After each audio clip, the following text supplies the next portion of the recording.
कळायला लागल्यापासून की कळायला लागल्याच्या पूर्वीपासून राजीवने आज मला 2 पत्र लिहिली होती.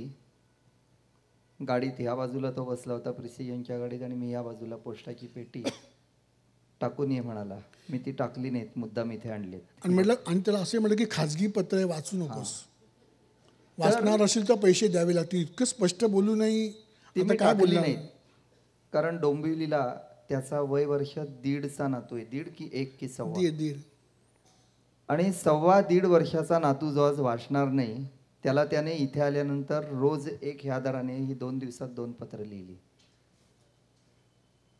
त्याच्यावर तारीख आहे, केअर ऑफ प्रिसिजन आहे, सगळे.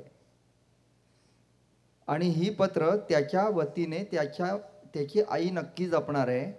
आणि राजीवलाही खुद्द 5-6 वर्षांनी जेव्हा मुलगा म्हणजे नातू वाचू शकेल त्यावेळेला त्याच्याबरोबर वाचायला राजीवलाही मजा वाटणार आहे. राजीवची कल्पकता अशी की त्याचं नाव राजीव आहे. आज मी पत्र वाचल्यानंतर मला कळलं. राजीवला त्याने आजोबा जोडला आणि त्याने आपलं स्वतःचं बारसं करून घेतलं राजोबा. या राजोबानी पत्र लिहिलेलं आहे. पहिलं पत्र मी वाचून दाखवत नाही, वेळ खूप जाईल. डायरेक्ट दुसरं पत्र वाचून दाखवतोय.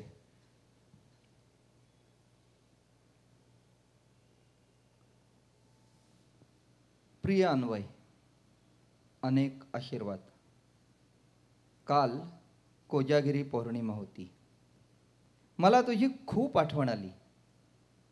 मला तुझ्यासोबत गच्चीवर जाऊन मोठा चंद्र पाहायचा होता आणि मस्ती सुद्धा करायची होती.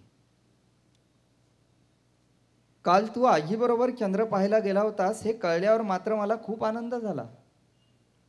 हल्ली तुला कुक्करशी खेळायला फार आवडतं.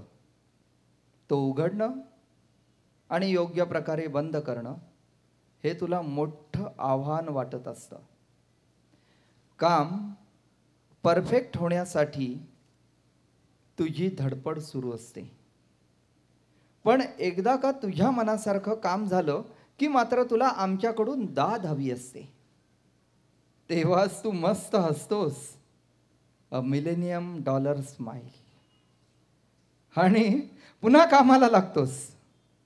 कारण आम्हाला तुझं ते हसणं पुन्हा पुन्हा अनुभवता यावं म्हणून. हो की नाही? भेटल्यावर नक्की सांग. हसत हसतच तुझा राजोबा.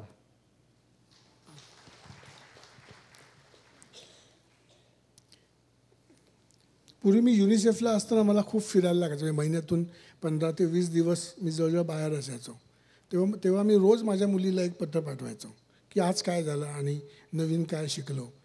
तर मला कौतुक वाटतं की तिने ती सगळी पत्र जपून ठेवतो आणि असा एक गठ्ठा तिच्याकडे आहे. तर मला असं वाटतं की आज खूप दिवसांनी मी बाहेर आलो म्हणून पत्र घेऊन आलो होतो. तर म्हणजे सरप्राईज करू आज आपण आता तिला न पाठवता नातवालाच आपण पत्र पाठवत जाऊ. एक वेगळं नातं आपलंही त्यातून तयार होईल. पण अशा तऱ्हेने हा कट उघड होईल असं मला वाटलं नव्हतं. हे सुबेंनी तो केला. मी आत्मकथा लिहितो. सध्या मी ज्या माणसाची आत्मकथा लिहितो ते विधुर आहेत, खूप मोठे डॉक्टर आहेत ते. आणि त्यांची बायको हल्लीच 1-2 वर्षांपूर्वी गेली. त्यांना सांगताना सुद्धा असं खूप भरून भरून येत होतं आणि ते स्वाभाविक होतं. ते कारण त्यांचं त्या काळातलं लव्ह मॅरेज वगैरे. आणि त्यांनी खूप पत्र बायकोला त्या काळात कोर्टिंगच्या काळात पाठवली होती. आणि जेव्हा त्यांच्या लग्नाचा 25वा वाढदिवस आला तेव्हा बायकोने सगळा गठ्ठा त्यांना परत केला होता. तर ही तुझी जी पत्र आहेत ही अशीच तुला कधीतरी परत मिळणारच नाही, तर नातू ही जपून ठेवेल. क्या बात. म्हणजे लहान मुलांशी कसं इंटरॅक्ट व्हायचं की जे भविष्यात कदाचित एक मोठी इन्व्हेस्टमेंट म्हणून आपल्याला उपयोगी येईल, ह्याचं हे उत्तम उदाहरण तुझ्या पत्रांनी आम्हाला तू शेअर करायला दिलंस. पण ह्या लहान, आता तुझा मुलगा काही शिकण्याच्या वयातला नाही आहे नातू, पण तुझाच नातू किंवा तुझ्या घरातली मुलं ही तुझी काही असत नाहीत. ती तुझी असतात, इतरांची असतात आणि इतरांची मुलंसुद्धा तुझी असतात. या मुलांशी तुझं इंटरॅक्शन कसं काय असतं की ज्याही शाळेत जात नाही आहेत, पण त्यांच्यावर काहीतरी संस्कार त्यांच्या नकळत करायला पाहिजेत आणि पालकांवरही करायला पाहिजेत. अशा सिच्युएशनमध्ये तू काय करतोस? 2 प्रश्न याच्यामध्ये आहेत मला असं वाटतं. एक संस्काराचा पण एक भाग आला आणि संस्कार असं बाजूला ठेवूया, तुझा अनुभव आता थेट सांगूया आपण. सध्या मी काही वेगळ्या प्रकारच्या पालक सभा डिझाईन केल्या आहेत की त्या फोकस्ड आपण घ्याव्या. म्हणजे आता आपण जे बोलतोय ते थोडं एक तिकडे आपण नंतर येऊया, ते घ्यायचंच आहे. मला हवंय की तुझ्या शेजाऱ्यांच्या मुलांशी तू कसं काय वागतोस, एखादा ज्या वेळेला चॅलेंजिंग पालकांसाठी तुझ्यासाठी प्रसंग येईल त्यावेळेला त्याच्यातून त्या मुलांचं आणि पालकांचंही शिकणं कदाचित अभिप्रेत असतं. म्हणजे तर मी आता राहतोय म्हटलं तर शेजारी शक्यतो काय करतात की जर आमचं मूल सांभाळा ना थोडा वेळ, तुम्हाला आवड आहे खूप. म्हणजे हा एक मोठाच प्रॉब्लेम आमच्याकडे व्हायला लागल्यानंतर. एक दिवस आमच्या बाजूचे त्यांना 3.5 वर्षाची मुलगी होती, तर ते मला म्हणाले की तुम्ही जरा माझी मुलगी 2 तास सांभाळता का. म्हटलं का, आणि 2 तास म्हणजे आम्ही काय सायकल भाड्यानं देतात तसं काय सुरुवात केली की काय इकडे. नाही, आमच्याकडे मोठे पाहुणे येणार आहेत. म्हटलं मग मी काय करू, मग तुमचं मुलं तुम्ही सांभाळा ना, इतर वेळी आमच्याकडे असतेच. नाही म्हणत, ती आहे ना खूप, म्हणजे तुमच्या मराठी, ते गुजराती आहेत, तुमच्या मराठीमध्ये बोलायचं तर ती खूप अश्लील बोलते. अश्लील 3.5 वर्षाची मुलगी. मला फारच उत्सुकता निर्माण झाली. म्हटलं म्हणजे काय बोलते आपला एखादा शब्द. त्याला मी नाही सांगू शकत. मग तर ऐकलंच पाहिजे ताबडतोब. तरी पण एखादा शब्द, एखादा म्हणजे सांभाळ, 2 तास सांभाळतो मी, काही प्रॉब्लेम नाही, पण तरी एखादा शब्द. त्याला म्हणते तुम्ही लेडीजला सांगू नका. म्हटलं नाही, तुम्ही ते सांगा, आता मला राहवतच नाही तो. तर ते म्हणाले की 3 पाहुणे आले की म्हणते की हगू पादू मुतू. आणि ती पाहुण्यांना विचारते तुम्ही हगी केली का. पंचायतच होती हो, एवढं पाठवून द्या, काय प्रॉब्लेम. आता हगू पादू मुतू हे काय वाईट आहे का.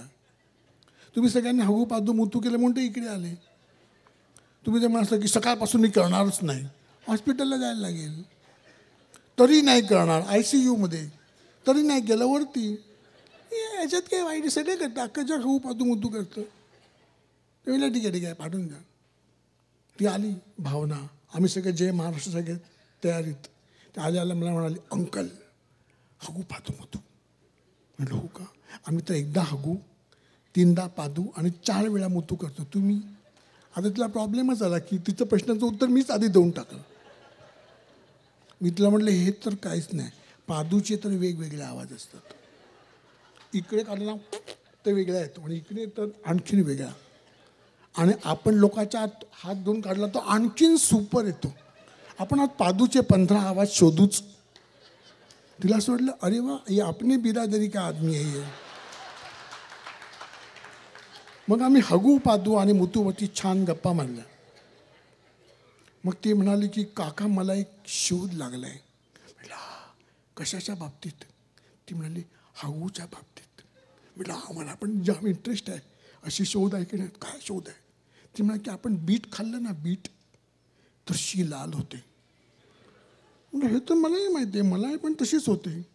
पण नाही, दही भात खाल्ला तर पांढरी नाही होत.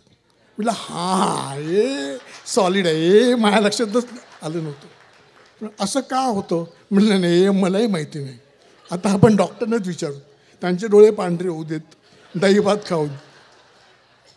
त्यामुळे तिला मग ती खेळत बसली, मी पुस्तक वाचत बसलो. 2 तासांनी ते आले. काय तुम्हाला त्रास. भावना અહીંયા એવી રીતે વાત કરવાનું છે. તો કેવી રીતે. प्रश्नच मिटलं, विसरूनच गेली. तुझी कमाल आहे, तुम्ही काय केलं. म्हटलं काय नाही, आम्ही हगू पादू मुतूविषयी बोललो. आम्ही बोलू शकत नाही. मग मला तुमच्या नशिबी ऐकणं आहे.